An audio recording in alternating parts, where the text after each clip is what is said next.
You're watching LMCC.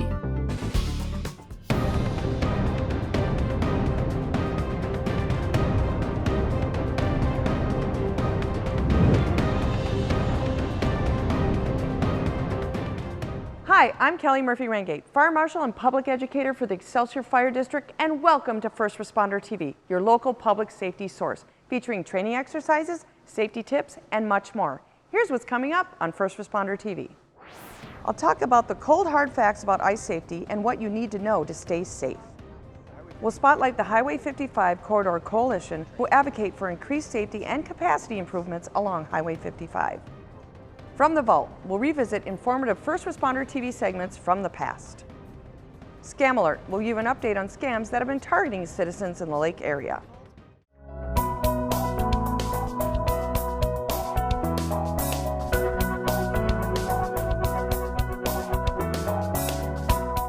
Hi, I'm Kellie Murphy-Ringate, Fire Marshal and Public Educator for the Excelsior Fire District, and joining me today from the Fire District is Andy Hine, Captain 11 and Fire Inspector, and Jack Goggins, our Boat and Water Coordinator.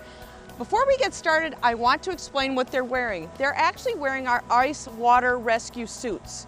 These allow us to float and stay warm when we're performing a rescue. We also have ropes. We call these tenders. We actually tender them to each other, a firefighter in the water and a firefighter on the shore, and they also become part of our rescue operations. Unfortunately, people do not pay attention to ice safety until there's a tragedy. Today we're going to give you the information you can use to prevent yourself from being in the headlines or becoming a statistic. Part of being prepared for ice safety is knowing the ice thickness. You can call the Minnesota DNR, the Lake Minnetonka Hennepin County Sheriff's Water Patrol, or our local bait shop to find out ice thickness. You can also check it out yourself. Please know that the ice is never 100% safe. There are guidelines you can find on the Minnesota DNR website that can help you to determine if the ice is strong enough for you to walk on it, drive on it, and do other activities.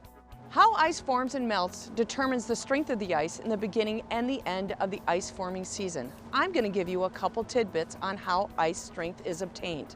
First of all, ice forms in segments. These layers are called candling. When ice starts to melt, this candling hollows out and either remains hollow or fills back up with water. But once it melts, it's called rotten ice. Rotten ice will never be strong no matter how long it's cold or how cold it gets.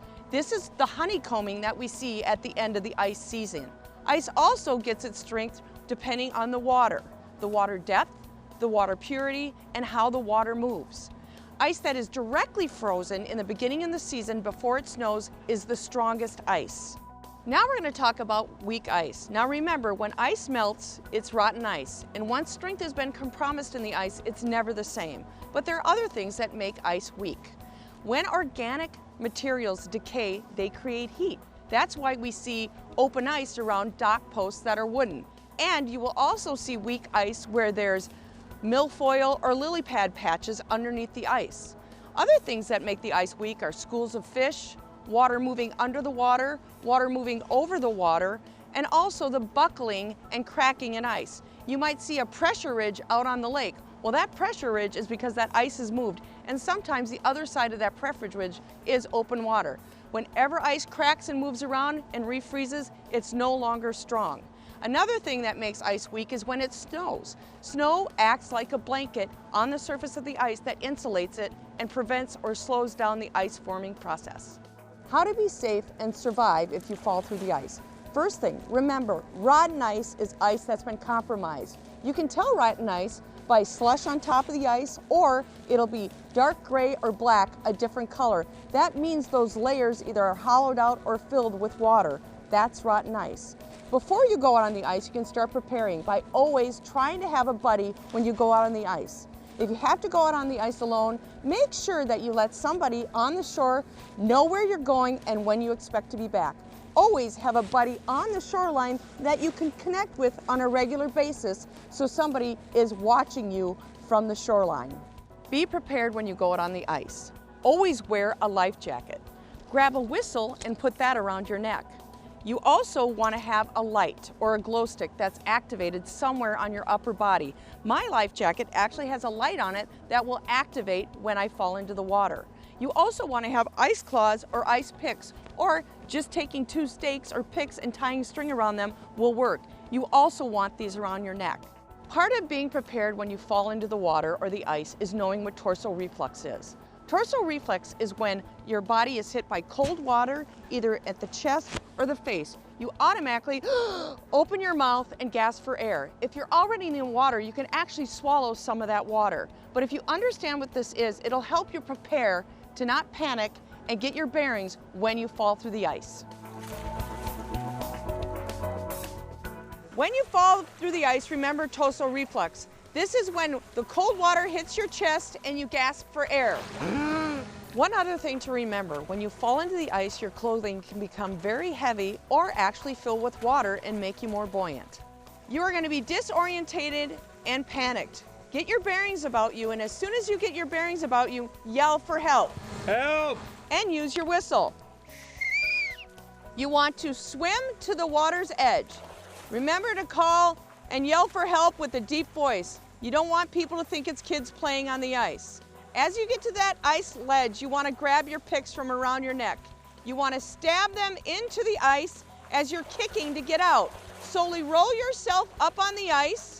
Once up on the ledge, you want to roll till you find stronger ice. Once you get to stronger ice, get up very slowly.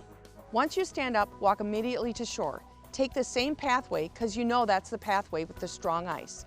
You want to call for help and use your whistle as you're going to shore. You also can grab your cell phone and try and make a phone call. It's probably submerged and won't work. But you can get these bags that protect your phone from water at any place you get your ice fishing supplies. Once you get to shore, it's imperative that you get out of those wet clothes, get in shelter, get out of the wind. Wave down a passing car, go to a house, get in, because you can become hypothermic very quickly because that wet clothes and that wind take the heat away from your body, and when your heat goes below its normal temperature, you can get hypothermic.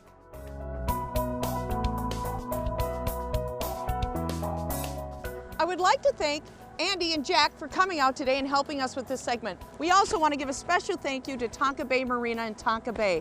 They helped us get open ice, they helped us plan, and they were a significant part of this segment.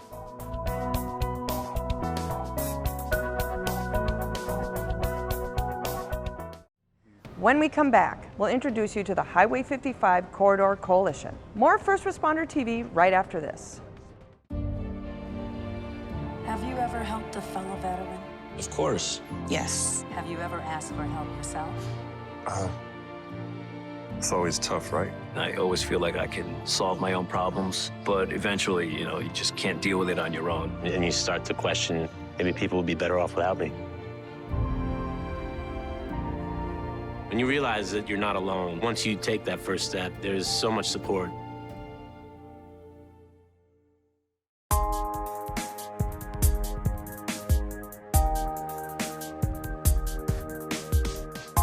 The Highway 55 Corridor Coalition is a group of federal, state, and local city legislators that have been involved with transportation projects along Highway 55, both safety improvements as well as adding capacity. All right, welcome everyone to the Highway 55 Corridor Coalition meeting. We have an action-packed agenda today. The coalition was formed in 2001. It started actually as a joint powers agreement with Hennepin County and Wright County kind of coming together, and then a lot of the cities along the corridor joined on. There are a few appointed officials when you're talking about Met Council, Three Rivers Park District, MnDOT is another one, so kind of a wide range of local agencies. The coalition's mission is quite simply along our 40-mile stretch corridor from Plymouth all the way out west to Annandale is basically to make added safety improvements, add capacity. There was identified a need between Hennepin and Wright County to work together to go after some of the federal dollars that are available specifically for these transportation projects. They identified that this 40-mile corridor was a priority at the time and wanted to continually make safety improvements along the way. So highlighting the last few years, County Road 115 and 116 in Hamel/Medina area with the increase in traffic along 55, that was identified as a project that was needed for safety. Ended up being a couple additional turn lanes to again kind of keep the traffic flowing there instead of creating those bottlenecks. Been a lot of improvements right within the town of Buffalo. Most every intersection along the way, there's been different improvements just to, again, make it safer. The Coalition's priority project right now is a 4-mile stretch from Medina on the east side all the way just north of Loretto where the Medina-Corcoran border is. It would resurface and add capacity, so change it from a 2-lane highway to a 4-lane highway with center median dividers for increased safety there. Some of the entrances and exits would be redesigned as far as kind of updating to a more operationally safer area. As more developments start happening throughout Medina-Corcoran area, and even further into Wright County, it just is becoming more heavily traveled. At its current capacity, it's just not keeping up with the traffic demand. You know, we want to keep kind of inching it out and eventually get it to the Wright County, Hennepin County border, and then, you know, get beyond that all the way out to Buffalo. We did receive $5 million in transportation funding federally. That was back in 2001, and those dollars have, over the years, over the 20-year period, has turned into just over $20 million in total project safety improvements and different right-of-way acquisition, also further planning and engineering. In 2023, we went after Corridors of Commerce grant, which is funded by the legislature through MnDOT. And I grabbed one of the projects on 55 so that you could see where it scored. It was against some very, very heavy corridors, but in actuality, 55 scored quite well here.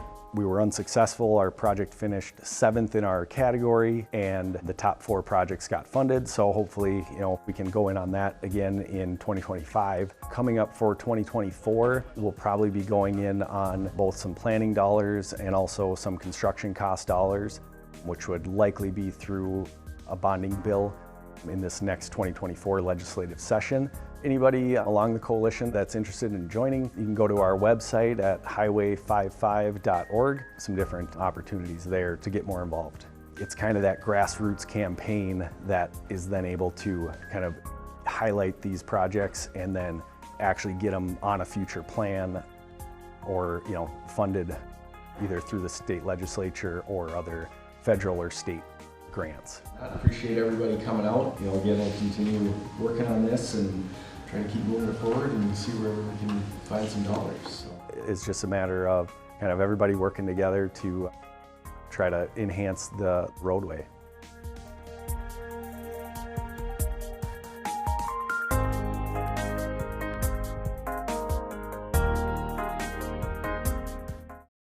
Coming up, here's a First Responder TV segment from the Vault.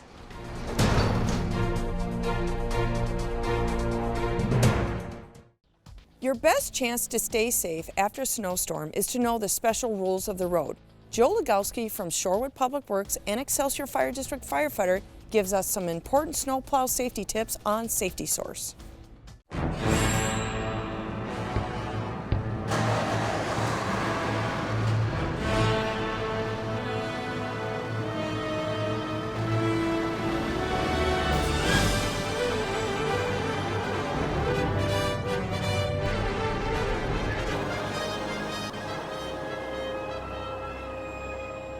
Some of the issues are people will drive too close and won't give you the room there, or they won't pull off to the side a little bit to let you drive by. When people don't move over, our blade might be in the other lane of traffic a little bit, so it could be where it's a hazard to oncoming traffic. So as you can see, as we're approaching traffic, traffic doesn't necessarily like to stop. If they're coming towards me, pull off as far as they can without getting stuck and just stop so I know I can go by. We probably drive around 15 to 20 miles an hour. If we drive faster than that, the snow is going to be thrown a great distance. It'll take off the mailboxes. Stay far behind and give us room to do our job, make sure that we see you. Blind spots would be, well, directly behind us. If you follow too close, we can't see behind us. I would say that to give yourself about 5 car lengths so you're back in case we have to stop. When we have a lot of snowfall, we'll go out and we'll push the snow from the curb line back to make room for more. And when kids build their snow forts out by the corners of the driveway where there's a lot of snow, those children could be buried very easily and not even know it if you don't stop. Leaving your basketball hoops at the road edge that might get damaged, or your boats that the trailer tongue might be out encroaching the roadway, and if we come by to push the snow back or accidentally be over too far, we could damage that. 107 to 105, I'm done with my end. Do you need any help over there? We have spinners on the back of our trucks that throw out de-icing material, and sometimes people encroach, so when you turn that on, you might get blasted. The streets are cleared a lot better than what they used to be years ago with the equipment we have nowadays. So people tend to drive a lot faster, thinking that the roads are that much safer. The salt doesn't activate at a very cold temperature. So even though it's down, it might not be melting or doing the job it has. You may slip or slide through the intersection. Especially when you're clearing an intersection, people don't realize you're gonna drive forward, back up, or plowing a cul-de-sac. It's multiple moves.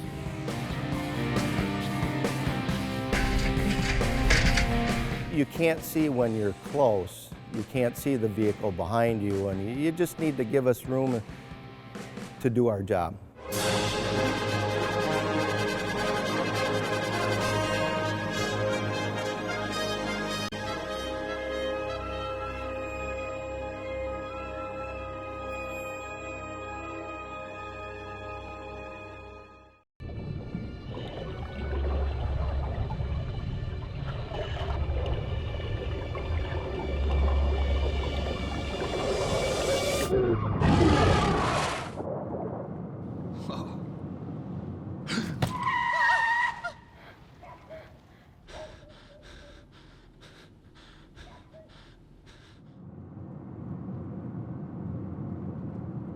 Eyes forward. Don't drive distracted. Welcome back to First Responder TV. It's time for Scam Alert. In this segment, we alert the public of scams that have been reported to local police departments.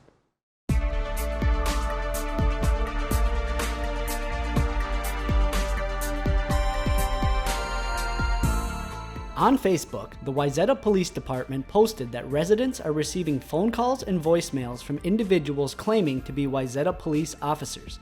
While officers can reach out from their work-issued phone numbers, scammers are trying to impersonate them. If you are in doubt, check it out. Here are some helpful tips to verify if an officer is trying to contact you. Officers will never solicit funds from you. Officers will never threaten or harass you. Officers have voicemails set up identifying who they are. Verify officers through the Wayzata Police Department office at 952-404-5340. Verify officers through Hennepin County Non-Emergency Dispatch at 952-258-5321. If you receive any calls from the Wayzata Police Department that you think are a scam, please contact their office at 952-404-5340. Text messages are a common way for companies to connect with customers. Now, scammers are seizing the opportunity to steal from people. A fake text message claims to be from the United States Postal Service. The fake message says, "The USPS package has arrived at the warehouse and cannot be delivered due to incomplete address information. Please confirm your address in the link." While USPS Post Office does send legitimate texts, this is not one of them. The text will be informational, not a call to action.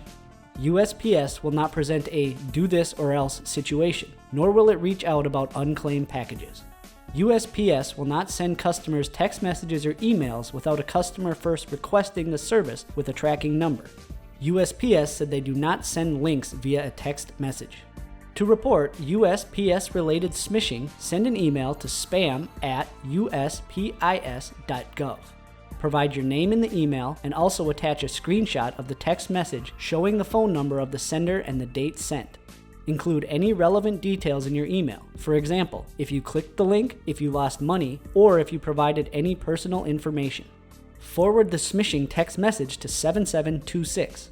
This will assist with reporting the scam phone number to your cell phone carrier. The Postal Inspection Service will contact you if more information is needed. State leaders are warning of a new scam targeting Minnesotans who are no longer eligible for medical assistance. The Minnesota Department of Commerce and MNsure issued a joint statement specifically for Minnesotans who submitted their medical assistance renewal paperwork, found out they did not qualify, and now need new health insurance. Scammers have pretended to be selling a bogus insurance product through MNsure, or have taken money by saying they must pay for help enrolling in a plan or a premium upfront over the phone. MNsure.org is the safest place for consumers to shop for and buy health insurance with confidence, or connect with a trusted MNsure certified assister for free application and enrollment help. The joint statement gave 3 tips for consumers to confirm that you're working with MNsure. Check the website URL. Make sure you click on MNsure.org if using a search engine, or type MNsure.org into the address bar. MNsure.org has a cost estimator tool that allows you to shop for health plans without submitting your contact information. Be careful with websites that insist on collecting your phone number to provide you with an estimate. Providing your phone number to these websites may lead to numerous unwanted calls. Watch out for unsolicited calls and requests for payment over the phone. MNsure will never cold call you to try and sell you health insurance or give your phone number to a broker without your prior permission. And MNsure will never call and ask for a social security number, credit card, or bank account number. If you are asked to pay for assistance getting health insurance through MNsure or think you have been scammed, report it to MNsure immediately by calling the Anonymous Complaints telephone line at 844-466-7873. Report the person's name, organization, contact information, and website you used. MNsure refers cases to the Minnesota Department of Commerce Enforcement Division, which investigates fraud complaints from consumers. Thank you for watching First Responder TV, your local public safety source. If you have an idea for a segment or an upcoming fire prevention or life safety event, please let us know. This is Kellie Murphy-Ringate giving you information you can use, share, and to live by. See you next time.